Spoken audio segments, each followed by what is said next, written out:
Hello, everyone, and welcome to the Resonance Container Podcast. I am your host, Callie Johnson. Thank you so much for being here with me and sharing your time. This is my first video podcast, so I'm feeling like kind of weird because I felt like I was kind of able to just hide in the background for a little bit. But I really want to start putting a face to the podcast, especially for those of you that don't already know me that are listening. Maybe you didn't find me through social media. So I want to just kind of be able to get you all used to like who this entire person is. So if you enjoyed actually watching me at the end of this, please let me know. So there has been so much that has begun to unfold the past week. Um, but I kind of want to do like almost like a decade recap of like what I've been through, what has gotten me to this point, because y'all, like, I shouldn't be here. I should not fucking be here. So, if you are unfamiliar with my story, almost 10 years ago, I was living with my best friend and my partner in Knoxville. And he and I had been together for about 9 months. This was the guy that, like, I knew I was going to marry. Like, everyone was like, oh my God, y'all are the perfect couple, blah, blah, blah. Well, in July of 2016, late July, I had been at work during the day. And when I got home, my partner was suffering from a severe asthma attack. And in that moment, I dropped everything that I was trying to do. I called the ambulance while he was using his nebulizer. And I tried to, like, get him a cold rag, help him out while he was struggling to breathe. And the ambulance got there, and I showed them, an easier passage into the house, in and out of the house on the side of the house than the front. And so I ran outstairs to call his mom to let him know that we were about to head to the hospital. Well, as I was standing out on the patio, I see the medics walking him out with an oxygen tank that they were holding. And mind you all, it was like 100 degrees outside. It was sweltering heat in Tennessee, mind you. And I'm on the phone thinking, like, why are they making him walk right now? He can barely breathe. And I saw them get, I already told them there was a side entrance, so they didn't have to use the stairs, but they still brought the stretcher out to the stairs, made him walk down the stairs. And when he got to the stretcher, they tried to get the oxygen mask on his face. And when they started doing that, he started grabbing the oxygen mask and started flailing. And I saw his face started to turn blue, and they wheeled him out to the ambulance. And then one of the medics came up to me and said, "We have to fucking go." And he had gone into cardiac arrest. We kept him at the hospital. He was in cardiac arrest for 20 full minutes. They resuscitated enough to get his body going, and then after a few days, um, his mother and the family and I, we all came together and we're like, yeah, this is it.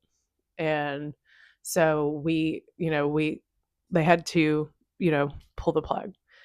And that was one of the most devastating parts of my life. I thought my life was fucking over.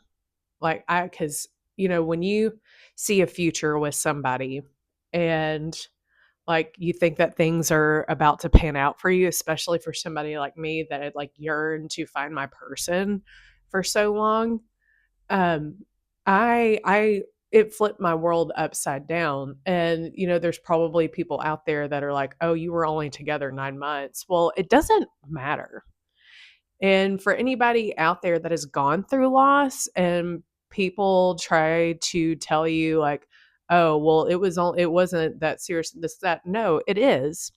And on top of that, it was really traumatic. Like, I blamed myself for not being home soon enough to get him the help he needed in time. And um, what ensued after that was severe mental health issues. I suffered from PTSD.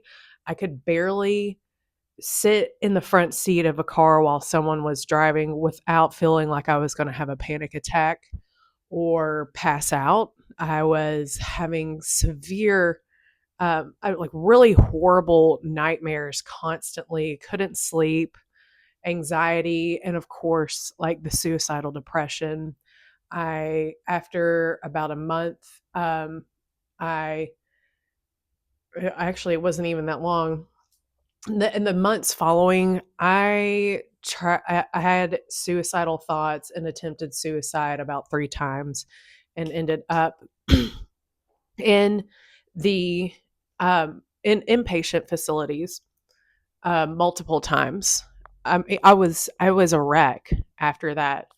And why I want to emphasize that so much is because it's not just like the loss that is so devastating, but the trauma of witnessing somebody that you love like die like that is brutal for your brain. And, you know, when everything was all said and done, um, like I knew something was wrong with how everything was handled by the medical staff.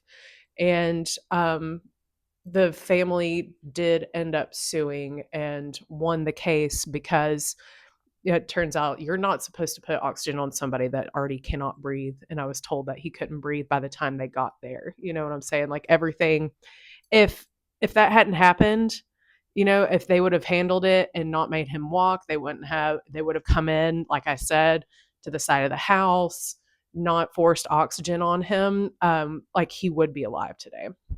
So, just to put that into perspective. Um, but yeah, it took a year to really, of EMDR and different types of therapy, to get me just like level enough to like function halfway after that. Um, and the years to follow, it was just like, I had spent most of my 20s like partying a lot, going to shows, and it never took a toll on me up until after all this had happened. Now, granted, I was still doing the same things that I was doing before the PTSD and like the trauma and all that. Um, and thinking that that was going to still be okay, which it was not. So, um, I made a lot of fucked up decisions in the years after that. I did a lot of dumb stuff, and I kept drinking. I kept doing psychedelics. I kept messing with things that I should not. And um, wondering why I wasn't getting better. I mean, I got kind of better, but there would always be these really high highs and these really low lows. And then it took to the point that I ended up moving to Massachusetts to be with somebody that I'd been dating online, like long distance, just for a few months, and thought that was a great idea at the time. I mean, granted, I wanted to get out of Knoxville. I think it was like still too much for me to handle at that point. It was just like too much tragedy. Um, and I like ruined another relationship that I was in. It was just It was a lot. And when I got to Massachusetts right before COVID happened, I had another mental breakdown and ended up back in inpatient. And that's when I received my bipolar 2 diagnosis. And that put a lot into perspective for me because I was like, I've done the therapy, like I feel like I'm getting better, but something is not right.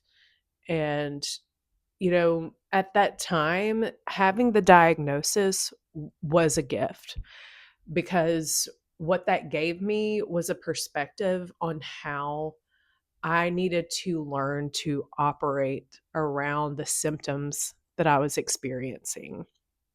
And when I found out at the time, I ended up moving in with someone else, broke off the old relationship, moved in with my bandmate at the time. I was singing in a band, and um, that ended up turning romantic, turning dark, and I didn't understand at the time that I was being groomed and that I was suffering from emotional and mental abuse at the time, and then eventually sexual and physical abuse.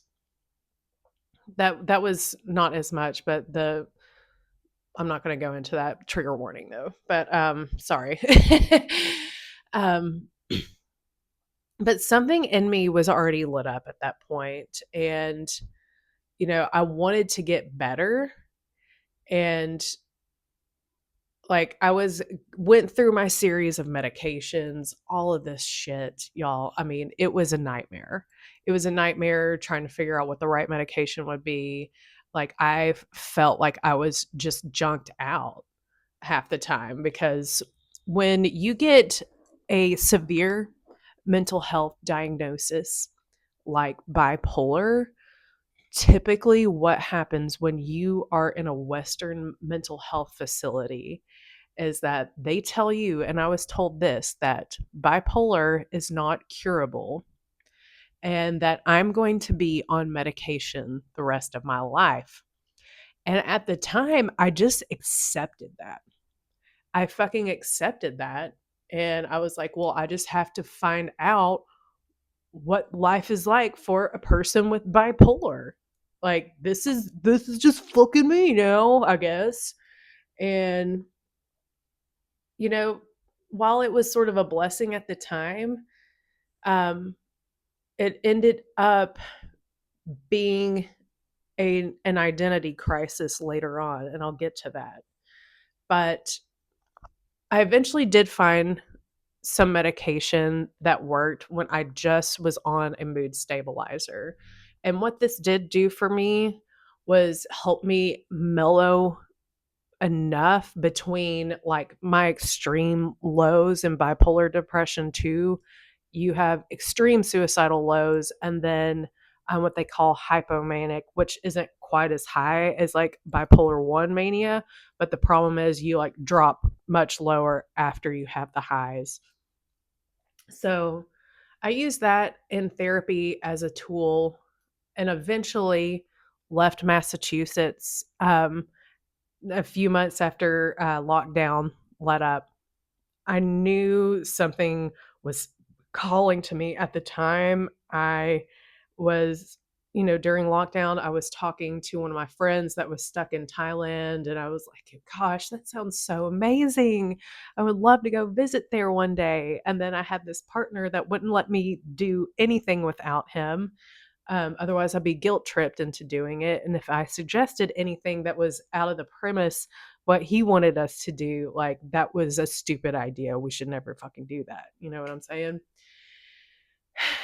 And I finally had a dream one night, and granted, like I was in a dark place, but I had a dream and I didn't realize I was even doing this, but I was looking at places that I wanted to go to next. Like there was so much cognitive dissonance between like I have to stay in this relationship, this person's my savior, and also something telling me, you need to get the fuck out of there. Get the fuck out of here. Like, and I didn't even see it at the time. I was so disillusioned. And I had a dream one night that I was living in Colorado again. And I was like, I have to take that as a sign right now. Like, follow your dreams. And mind you all, I wasn't even that deep on a spiritual path at the time. Like, I'd been playing with Kundalini and meditation. Um, but like I hadn't really deepened that experience. I was kind of like at this agnostic stage in life where I was coming out of like deep embedded like atheism and like very Newtonian physics like material. And that was such a huge intuitive hit. And a month later, I got the hell out of there and I moved to Colorado. Everything worked out. I met a woman through Facebook and said that I seemed pretty cool. She worked for CPS and that I didn't even have to sign a lease, just come out there and da da da. It all fucking worked out. It was like my doorway. So I packed up all my stuff, moved out there.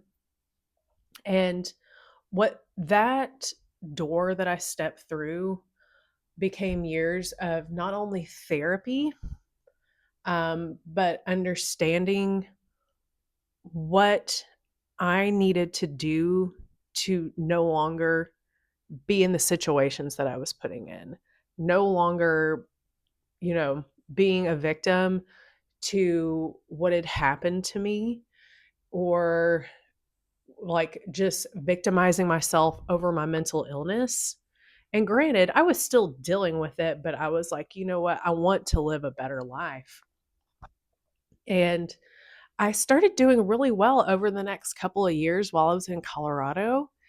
And like the therapy helped. I finally started dancing again.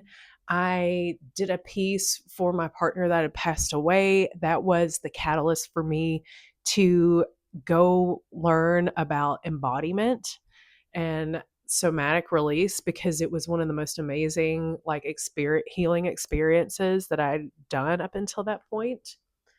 And that was what really drove it in for me that there's something more. And I learned about energetics. I was studying everything and then my spiritual nudge just got deeper and deeper and it cracked open so much for me and healing my grief and healing like all that pain that was in my heart started helping me reconnect with oneness and understand like how connected we all are.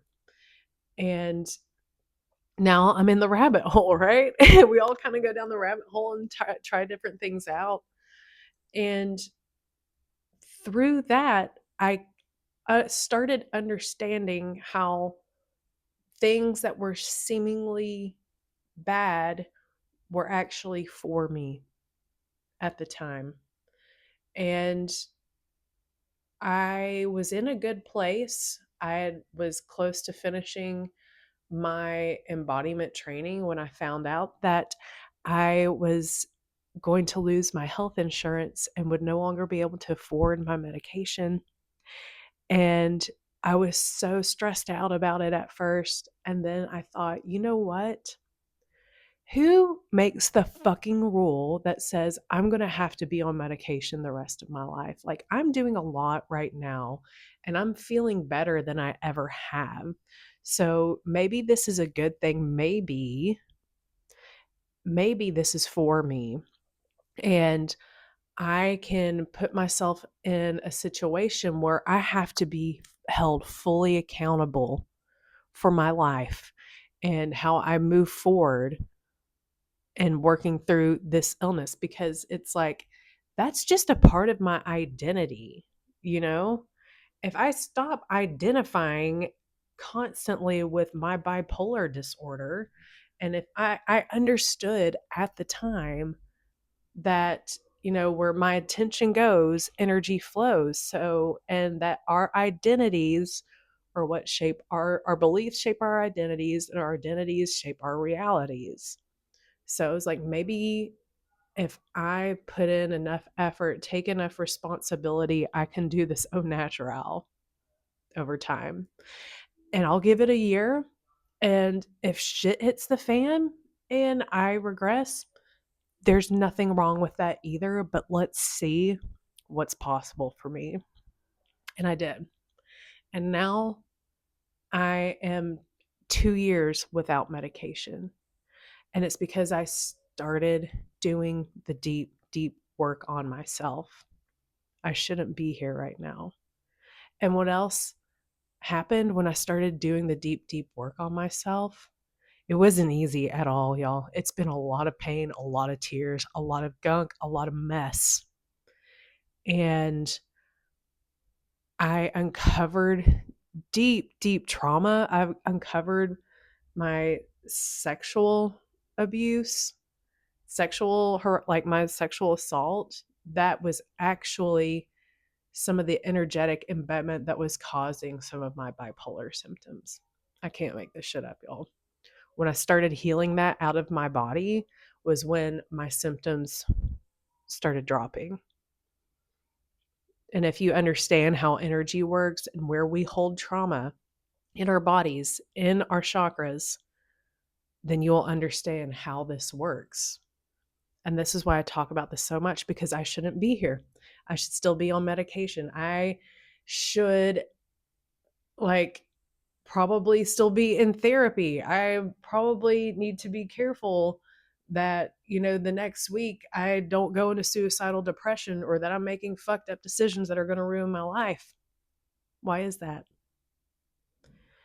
And now that I have cleared all that out and started understanding the importance of our heart connection, that has created insane expansion in my life. So now I'm here podcasting from Vietnam. I've already been to Thailand a few months ago. I finally made the decision to go. And that girl, that woman back in 2020, 6 years ago, that was chalked up on antipsychotics, antidepressant pills, sleeping pills, Xanax, drinking every night, hoping one day that she could go to Thailand, but that would probably never happen. I fucking did that. And I did it without all the medication. I put in the work. I didn't just drop the medication out of nowhere. So, don't take this as medical advice. But over the years, I started changing my identity, and I started changing my beliefs. And now I've broken through into a whole new life that I never thought would have been possible for me. And could you imagine me telling the person almost 10 years ago that that thought her life was almost over? Like, girl, you're on the other side of the world right now. You're writing, you have a Substack, you're building a following on social media right now. You meet people from all around the world. You're going to see amazing places, and you're doing it by yourself. Like, how do I tell that to that person 10 years ago? I shouldn't be here. But because I have cleared out and done all of this embodiment work on myself and gotten in touch with my connection to what my heart truly wants, I am building a life of my dreams right now. And it's just getting started. So if you're having self-doubt, whatever thing that is going on in your life, if you are in the depths of shit right now, I'm telling you, if you just keep believing and going back to your heart space, feel all the feelings, let yourself grieve, let yourself be scared, but don't let that become your identity, because it's going to take you a lot longer to create the life that you want to live. But you have to know that it's possible for you. And now I've been doing this little thing in my meditations where, you know, if we think about the world, like all reality, everything's happening all at once, right? So there's already a version of you out there that's doing the thing that you wish you were doing now. So now that I'm here traveling, I actually send messages not just to my inner child, there goes my light, but I send messages to myself from 10 years ago that was in the woes of depression. I send messages to the woman that was in the abusive relationship. I send messages to the woman that was an impatient, losing her fucking shit, and just keep telling her, like, you're not going to believe how fucking good it gets. I shouldn't be here, but I am. And that's why I am doing this podcast. That's why I'm writing, is because if I can get out of absolute hell of my own mind and remember who the fuck I am, why I came here, and how fucking beautiful this world is, even when everything's saying that it's not, then you can do it too. It's possible for you. Whatever is in your heart is absolutely possible for you. And I just wanted you all to hear that message today. So you all might say I'm brave. You might say, like, oh, wow, she's got her shit together. It was a long, long, winding road just to get here. And this is just the beginning. So thank you all for tuning in. And if you all are in a place right now where you need support, please reach out to me. I am offering private coaching to help you reconnect with who the fuck you are through going into your heart space and finding your personal truth. If you're interested in this, you need help with clarity and making that big leap, or realizing that you're in the wrong relationship or you're not living the life that you want to live, I am taking on just a few clients to help out with this. So please feel free to reach out to me. I would love to help you out. And please make sure that you all hit subscribe if you're watching from YouTube. If you are watching from Substack, make sure that you put your email in there so you can subscribe to my newsletter and receive updates. And thank you all so much for being here. Let me know in the comments if this resonated with you. And thank you for tuning into the Resonance Container. I'll see you all next time.